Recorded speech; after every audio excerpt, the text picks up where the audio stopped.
Refleksi kritis pemikiran Ki Hajar Dewantara tentang pendidikan. Intisari pemikiran Ki Hajar Dewantara tentang pendidikan adalah: pengajaran adalah bagian dari pendidikan. Pendidikan adalah tempat bersemayam benih-benih kebudayaan di dalam masyarakat. Pendidikan memiliki tujuan untuk menuntun segala kodrat yang ada pada diri anak untuk mencapai keselamatan dan kebahagiaan setinggi-tingginya. Para pendidik diibaratkan seorang petani atau pekebun.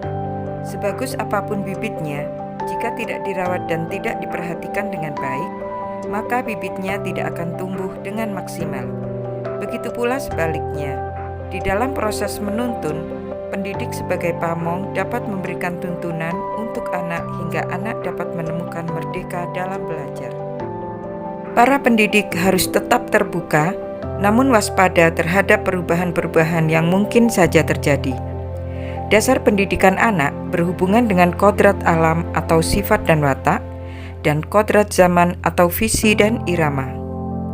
Pendidikan anak sejatinya melihat kodrat pada diri anak yang selalu berhubungan dengan kodrat zaman, yang tidak bertentangan dengan nilai-nilai kemanusiaan dan disesuaikan dengan tuntutan alam dari zamannya sendiri. Budi pekerti adalah perpaduan dari gerak, pikiran, perasaan, dan kehendak atau kemauan. Sementara cipta berkaitan dengan kognitif, karsa berkaitan dengan sikap atau afektif, dan karya berhubungan dengan psikomotorik. Dan yang terakhir, keluarga adalah tempat yang paling utama dan yang paling baik untuk melatih sosial dan karakter baik bagi seorang anak untuk mendapatkan keteladanan, tuntunan, dan pengajaran. Peran saya sebagai pembelajar atau pendidik kaitannya dengan pemikiran Ki Hajar Dewantara, maka saya akan melakukan proses pembelajaran yang merdeka yang disesuaikan dengan karakteristik, potensi, dan kebutuhan anak didik. Karena sejatinya, seorang anak itu diibaratkan kertas yang sudah bercorak.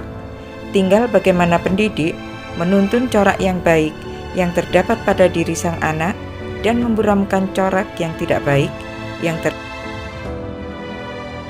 Saya juga akan mengobservasi potensi di bidang karakteristik anak yang dilihat dari kecenderungan gaya belajar, minat, dan bakat anak di dalam pembelajaran. Sesuai pengalaman saya sebagai guru PAUD, pernah ada beberapa anak yang tidak tertarik pada sebuah kegiatan permainan pada densitas yang saya sajikan. Namun di sisi yang lain, dia sangat tertarik pada densitas lain yang menyajikan ragam main yang berbeda. Pada saat itu, saya tidak bisa memaksakan anak untuk bermain pada densitas yang tidak diminatinya. Namun, saya tetap mendorong dan memberikan motivasi agar bakat dan minat anak bisa berkembang ragamnya.